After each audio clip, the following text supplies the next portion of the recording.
નમસ્કાર, આધ્યાત્મિક મહાશક્તિમાં હું મોનાલી સોની આપ સૌનું સ્વાગત કરું છું।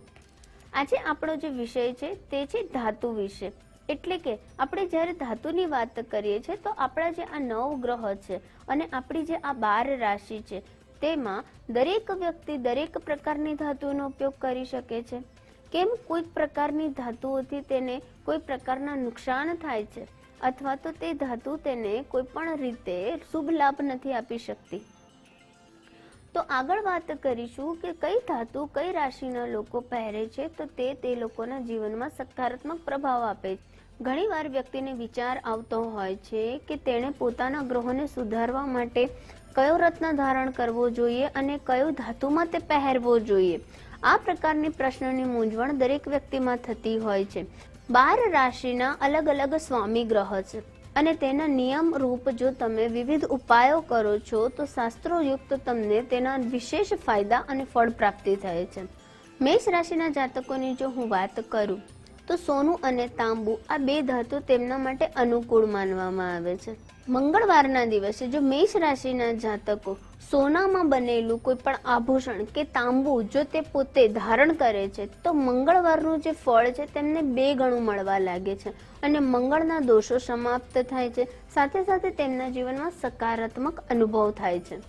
આગળ જ્યારે વાત કરીએ છીએ વૃષભ રાશિના જે જાતકો છે, વૃષભ રાશિના જે જાતકો છે તેમનો સ્વામી ગ્રહ છે તે છે શુક્રાચાર્ય અને શુક્ર એટલે કે તમે શુક્ર માટે કોઈ પણ રીતે ચાંદીનો ઉપયોગ કરો છો તો આ ચાંદીની ધાતુ વૃષભ રાશિના જાતકોને ખૂબ જ અનુકૂળ રહે છે।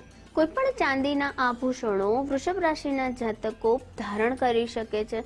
સાથે સાથે જો હું રત્નની વાત કરું તો વૃષભ રાશિના જે જાતકો છે તે લોકો ડાયમંડ રત્ન ધારણ કરી શકે છે, હીરો રત્ન ધારણ કરી શકે છે અને સાથે સાથે ઓપાલ તરીકે પણ તે રત્ન આવે છે તેને પણ ધારણ કરવાથી વૃષભ રાશિના જાતકોના જીવનમાં સકારાત્મક ફેરફારો આવે છે।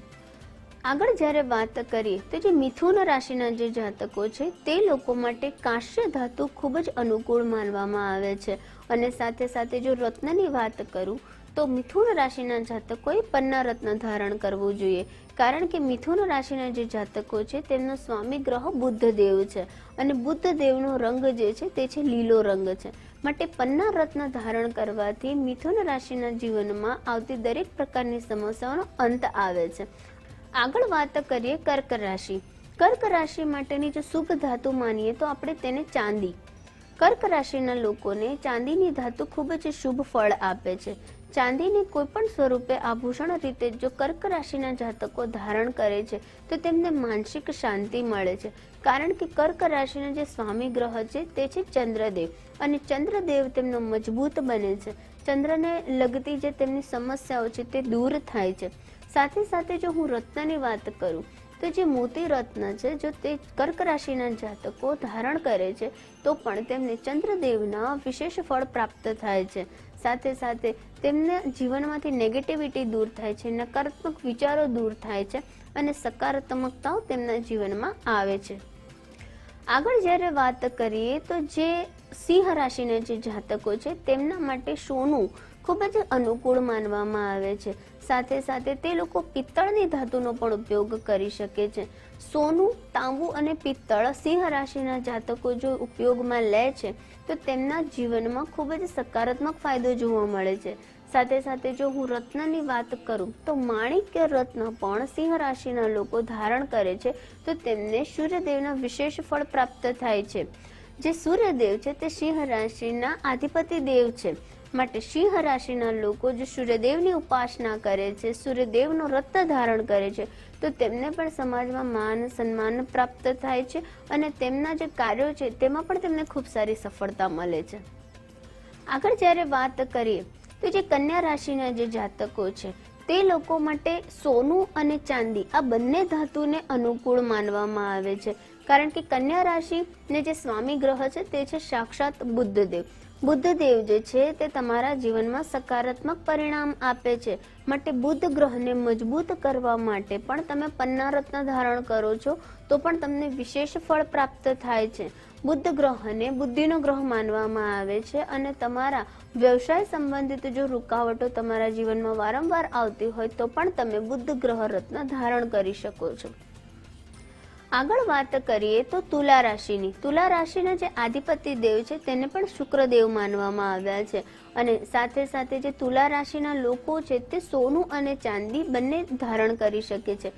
બંને ધાતુ ધારણ કરવાથી પણ તેમને વિશેષ ફળ પ્રાપ્ત થાય છે.